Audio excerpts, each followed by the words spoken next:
Забелязала ли си, че някои хора сякаш винаги имат енергия и спокойствие?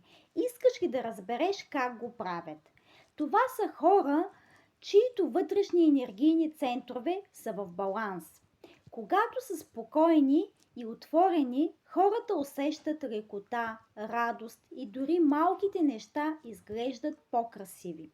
Но когато енергията се блокира или задържа, хората започват да усещат умора, напрежение, тежест в сърцето без причина.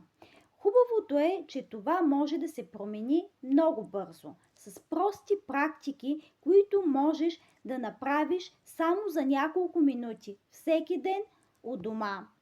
Хората тогава започват да се чувстват по-живи, по-спокойни и свързани с себе си.